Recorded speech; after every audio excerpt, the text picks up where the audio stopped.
would you say could be a guiding force for our listeners in regard to, as they're reading your book, and they're obviously going to go through a transformation in reading your book, what does that look like, or what does that feel like for them? What will they start to recognize within themselves? Will they start to kind of migrate away from one energy into another energy? Can you provide us some guidelines or some insight in regard to that? Yeah, the disconnect is a deep, deep part of our culture story. So we disconnect from our society, we disconnect from nature, we disconnect from people around us, we disconnect from our own bodies and retreat into the head. What the disconnect does is it creates issues of control and anxiety and alienation, and these are all kind of symptomatic of our culture, of the currents. You know, our culture is being driven by a restless, nervous energy, and that's what living in the head does. So to shift out of that and into a balance where, and you know, I think of it honestly as a balance between male and female, because each of us has a male aspect and a female aspect to us. Mm-hmm. And when the head and the pelvic bowl come into balance, and when we recognize that the pelvic bowl is home, just as being is home, then what begins to shift? It happens in stages, but we're so used to being in a doing mode, and when we go into a doing mode, we go into an isolated mode, and eventually that isolated mode begins to soften as the doing learns to rise out of being rather than being driven by abstract ideas of what should happen. Mm-hmm. You discover you're not alone. You discover a deep companionship in the world around you. You discover, like I remember one day I was doing push-ups, and I was so not doing the push-ups alone, which, you know, had been my way of doing them for so many years. It was sustained by the energy of the world. It was arising out of that and being helped by the wood floor my hands were touching. It sounds a little daffy on one hand. On the other hand, it's the nature of reality. Everything is so intimately connected that we talk about interconnectedness, but we don't even begin to understand the scope of it. There's this one brilliant exercise or a brilliant experiment, and it's a thought experiment, it's a mathematical experiment that says if you suspend the gravitational field of one electron at the remotest fringe of the cosmos, and you're back on Earth to see if it has any effect, and you're tracing a molecule of air in a room, that molecule is going to hit 50 molecules it would otherwise have hit, and then around the 51st or whatever, it'll miss a molecule that it would have hit otherwise. And thereafter, all the interactions of air molecules in the room are going to be different than they would have been. And if you go outside the next day and there's some turbulence in the atmosphere, you'll feel gusts of wind that wouldn't have been there. You'll see cloud formations that are different because the gravitational field of a single electron at the remotest fringe of the cosmos has been eliminated. You lift your arm, the universe responds. You breathe, the universe responds. Even you think, there are molecular interactions that are associated with thinking. With that movement, the universe responds. It's the most specific understanding of reality that all of our tools of understanding can yield. And yet it's one that as human beings we resist, because our culture teaches us a story that's based on separation and enclosure. So that's really where that takes you. That's that huge relief that you're not alone, that you are supported and sustained by all the world around you in ways, that may be challenging. That it's not just lovey-dovey. It's a profounder love than that, because of course there are challenges and hardships, but they all look so very different once you realize that in fact there are no obstacles, there's only guidance. Mm-hmm.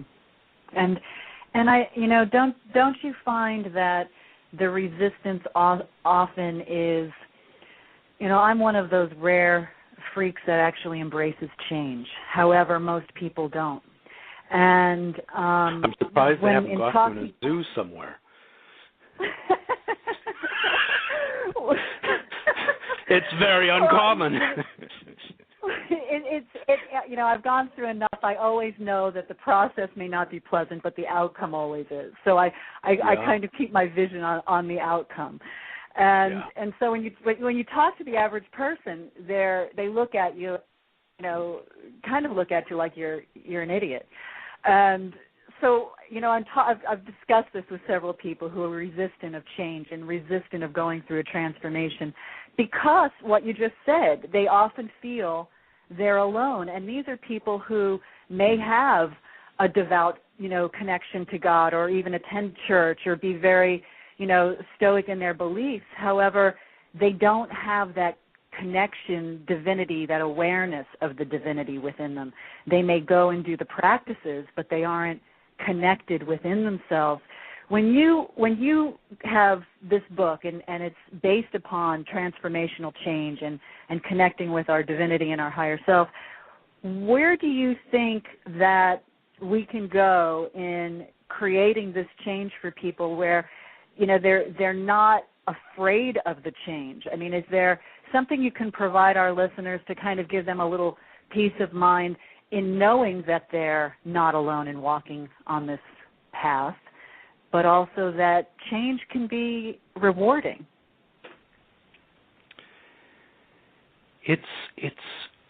I studied voice for many years as an actor, and when I first started studying it, this idea of letting the breath drop into the pelvic bowl was an alien one to me. What do you mean the sacrum moves with the breath?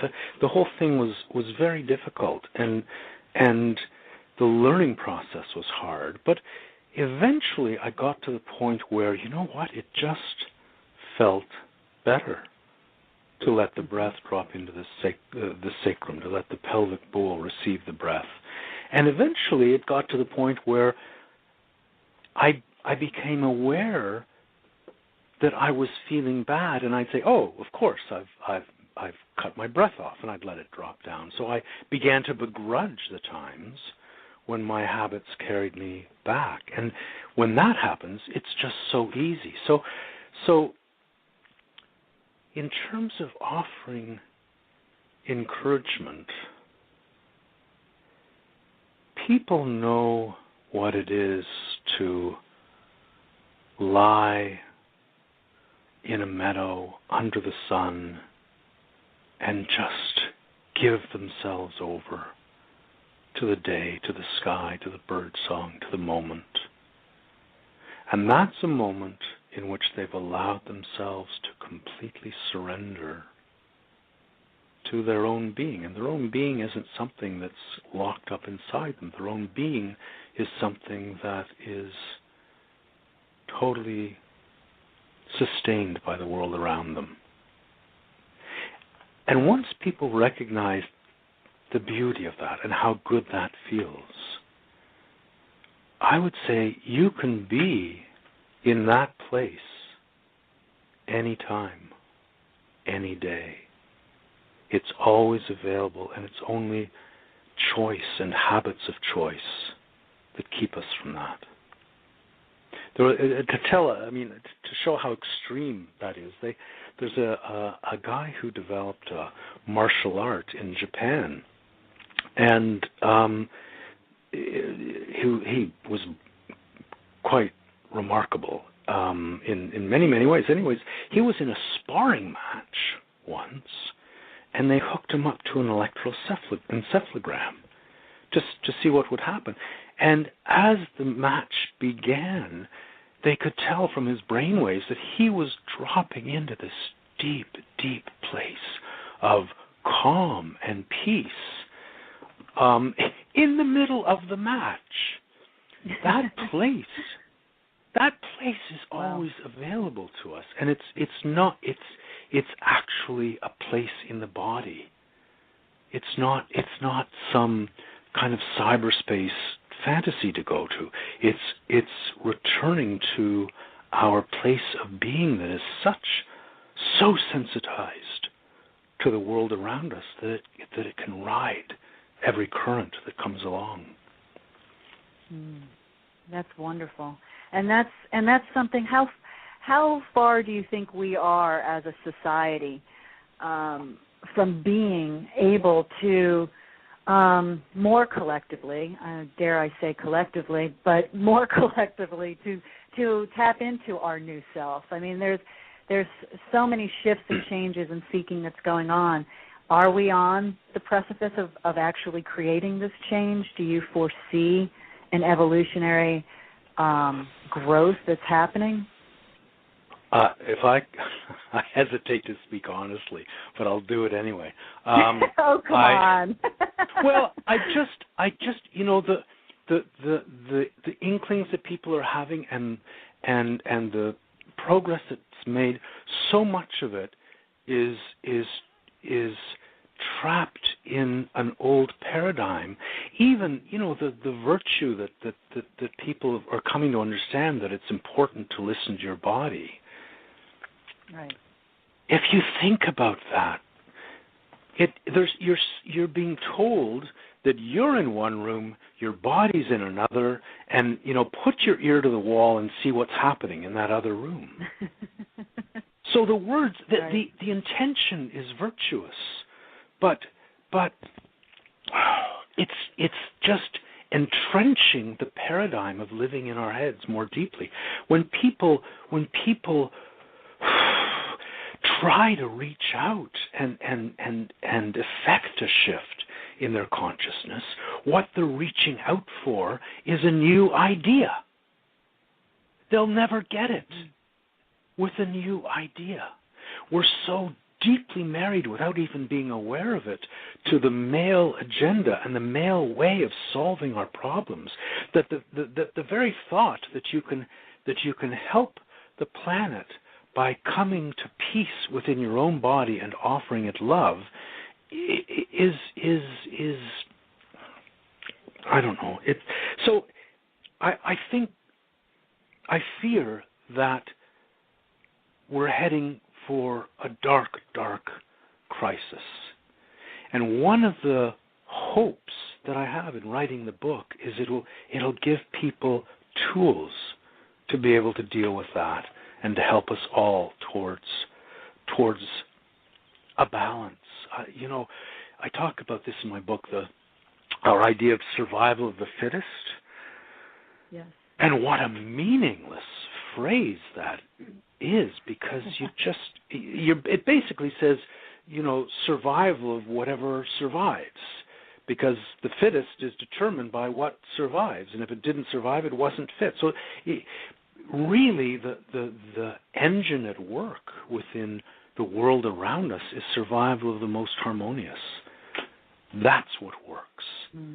And as we stand on the brink of this crisis that just seems to be coming faster and faster, if we can understand that and learn, and you can't harmonize with the world around you until you come into harmony with yourself. And that's not an idea, that's an experience. It's a surrender. It's in all the stories of of world mythology